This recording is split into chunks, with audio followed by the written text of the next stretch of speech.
Israel को अभी तक की मिली सबसे बड़ी धमकी। हमास इजराइल की जंग में कूदे इस्लामिक कंट्री, यहूदियों से अंत का बदला।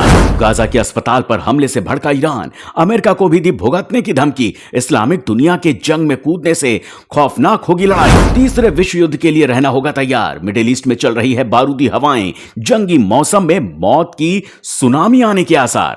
इजराइल और हमास की जंग के बीच ईरान काफी ज्यादा फड़फड़ा रहा है। गाजा में अस्पताल पर अटैक इजराइल ने किया या फिर हमास का यह मिसफायर था, इस पर बहस जारी है। लेकिन इन सब के बीच जो बाइडेन ने इजराइल पहुंचकर जंग की आंच को हवा दे दी है, तो ईरान में शोले भड़के हैं।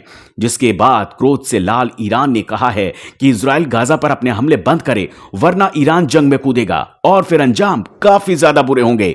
ईरान ने इजराइल के साथ साथ अमेरिका को भी खरी खरी सुनाई है, जिसका असर अमेरिका पर तो नहीं हुआ, लेकिन अमेरिका ने ईरान पर नए प्रतिबंध जरूर लगा दिए हैं।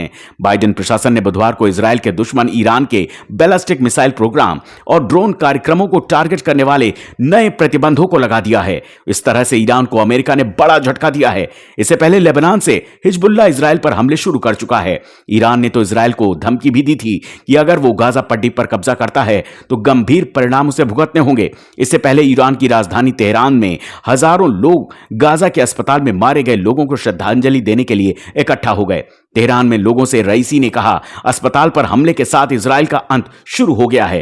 फिलिस्तीनियों का एक एक कतरा खून इजराइल को उसकी बर्बादी के करीब ले जाएगा। इसके अलावा रईसी ने अमेरिका पर भड़कते हुए कहा कि वो इजराइल के अपराधों में मदद कर रहा है। उन्होंने कहा, दुनिया के लोग अमेरिका को यहूदी शासन के अपराधों में भागीदार मानते हैं। ईरान की इस धमकी के बाद पूरी दुनिया ईरान के खिलाफ खड़ी नजर आती है।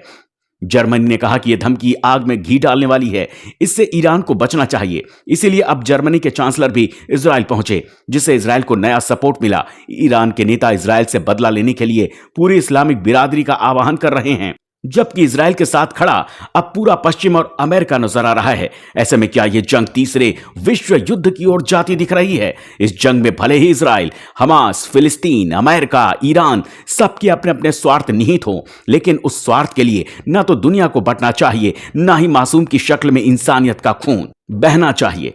यहूदी बनाम इस्लाम की जंग के शक्ल में यह खून खराबा दुनिया के सामने आए, इससे पहले इस जंग को बंद हो जाना चाहिए। ईरान की आग पर पानी फेरते हुए बाइडेन प्रशासन ने नए प्रतिबंध तो ईरान पर लगाए हैं।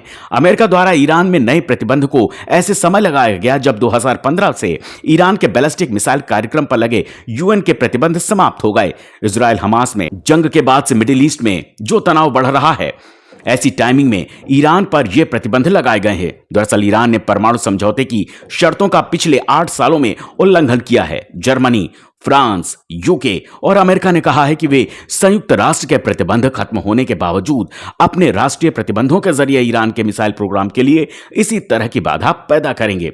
इस जंग को देखते हुए ईरान की धमकी को नजरअंदाज नहीं किया जा सकता है। लेकिन आपको क्या लगता है, बाइडेन और जर्मनी के इजराइल पहुंचने के बाद अब ईरान सीधा आक्रमण इजराइल पर करने वाला है? आप अपने राय हमें कमेंट बॉक्स में दे सकते हैं। आपको यह हमारी वीडियो कैसी लगी? अगर वीडियो पसंद आई हो तो इसे लाइक करके हमारे चैनल को सब्सक्राइब करना बिल्कुल ना भूलें। धन्यवाद।